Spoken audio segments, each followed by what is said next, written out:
ಬೆಂಗಳೂರಿನ ಅಪಾರ್ಟ್ಮೆಂಟ್ಗಳಲ್ಲಿ ಬರಗಾಲದಲ್ಲಿ ನೀರಿಲ್ಲದೆ ಒಣಗುಡ್ತಾ ಇದೆ. ನೀರಿಗೆ ಹಾಹಾಕಾರ ಇದೆ. ಹೀಗಿರುವಾಗ ಬೋರ್ವೆಲ್ಗಳನ್ನ ಕೊರೆಸೋದಕ್ಕೆ ಅನುಮತಿ ಕೊಡಿ ಅಂತ ಇದೀಗ ಜಲಮಂಡಳಿಗೆ ಸಾಲು ಸಾಲು ದೂರುಗಳು ಬರ್ತಾ ಇದೆಯಂತೆ. ಹಾಗಾದ್ರೆ ಅನುಮತಿ ಕೊಡ್ತಾರಾ ಅಥವಾ ಹೇಗೆ ನೋಡ್ತಾ ಹೋಗೋಣ.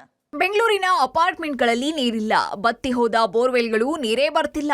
ಬೋರ್ವೆಲ್ ಕೊರೆಯಲು ಅನುಮತಿಗಾಗಿ ಪತ್ರ. ಬೆಂಗಳೂರಿನಲ್ಲಿ ಬಿರು ಬೇಸಿಗೆಯಿಂದ ನೀರಿಗಾಗಿ ಹಾಹಾಕಾರ ಶುರುವಾಗಿದೆ. ಅಂತರ್ಜಲ ಕುಸಿತದಿಂದ ಬೋರ್ವೆಲ್ಗಳು ಬತ್ತಿ ಹೋಗಿವೆ.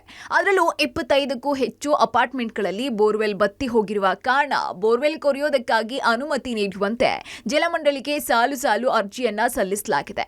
ಇನ್ನು ಬೋರ್ವೆಲ್ ಕೊರೆಯೋದಕ್ಕೆ ಅನುಮತಿಯನ್ನ ಜಿಲ್ಲಾಧಿಕಾರಿಗಳು ನೀಡಬೇಕಾಗಿರುವ ಕಾರಣ ಅನುಮತಿ ಕೊಡಿ ಅಂತ ಜಲಮಂಡಳಿ ಬೆಂಗಳೂರು ನಗರ ಜಿಲ್ಲಾಧಿಕಾರಿಗೆ ಪತ್ರ ಬರೆದಿದ್ದಾರೆ ಅಂತ ಹೇಳಲಾಗ್ತಾ ಇದೆ. ಈಗ ಇನ್ನೊಂದು ರಿಕ್ವೆಸ್ಟ್ ಮಾಡಿದ್ದಾರೆ, ಎಲ್ಲೆಲ್ಲಿ ಅಪಾರ್ಟ್ಮೆಂಟ್ಗಳಲ್ಲಿ ಬೋರ್ಗಳು ಡ್ರೈ ಆಗಿದ್ರೆ ಇನ್ನೊಂದು ಬೋರ್ಗೆ ತೆಗೆಯೋದಿದ್ರೆ ದಯವಿಟ್ಟು ಪರ್ಮಿಷನ್ ಕೊಡಿ ಅಂತ ಕೇಳಿದ್ದಾರೆ.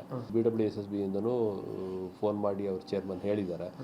ಅಂಡರ್ಗ್ರೌಂಡ್ ವಾಟರ್ಗೆ ಸಂಬಂಧಪಟ್ಟಂತ ಜಿಯಾಲಜಿಸ್ಟ್ ಇದ್ದಾರೆ, ಅವ್ರನ್ನ ಕರೆಸಿಬಿಟ್ಟು ನಾನು ಡಿಸಿಷನ್ ತೊಗೊಳ್ತೀನಿ. ರೇಟಿಂಗಲ್ಲಿ ಕಳಿಸಿ ನಾನು ಪರಿಶೀಲನೆ ಮಾಡ್ತೀನಿ ಅಂತ ಹೇಳಿದ್ದೇನೆ. ಅದು ಬಂದರೆ ಪರಿಶೀಲನೆ ಮಾಡಿ ಡಿಸಿಷನ್ ತೊಗೊಳ್ತೀನಿ.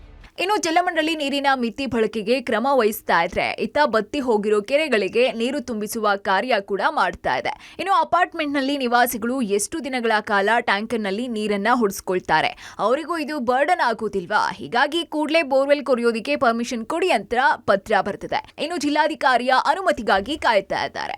ನಮ್ಮ ಹತ್ರ ಒಂದು 5 ಅಪಾರ್ಟ್ಮೆಂಟ್ಗಳು ಪರ್ಮಿಷನ್ ಕೇಳಿದ್ದಾರೆ. ಅಪಾರ್ಟ್ಮೆಂಟ್ಗಳಿಗೆ ಪರ್ಮಿಷನ್ ಕೊಡೋ ಅಧಿಕಾರ BWSSB ಅಲ್ಲ, ಜಿಲ್ಲಾ ಅಧ್ಯಕ್ಷರ ಕಮಿಟಿ ಇದೆ. ಆ ಕಮಿಟಿಗೆ ನಾವು ರೆಕಮೆಂಡ್ ಮಾಡಿದ್ದೇವೆ. ಬೆಂಗಳೂರು ಅಪಾರ್ಟ್ಮೆಂಟ್ ಫೆಡರೇಷನ್ ಅವರಿಗೆ ಮಾಹಿತಿ ಕಲೆಕ್ಟ್ ಮಾಡಿ ಕೊಡಕ್ಕಿದ್ದೇವೆ. ನಮ್ಮ ಅವರಿಗೆ DC ಅವರಿಗೆ ಮಾತಾಡಿ ಮಾಡಿಸ್ಕೊಡ್ಬೇಕು. ಒಟ್ಟಾರೆ ಅಪಾರ್ಟ್ಮೆಂಟ್ಗಳಲ್ಲಿ ನೀರಿನ ಸಮಸ್ಯೆ ಎದುರಾಗ್ತಾ ಇದ್ದು ಬೋರ್ವೆಲ್ಗಾಗಿ ಅನುಮತಿಯನ್ನ ಕೋರಿದ್ದಾರೆ.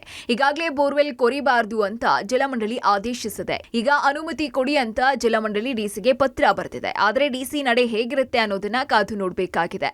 Lokesh Kodagadala, public TV, Bengaluru.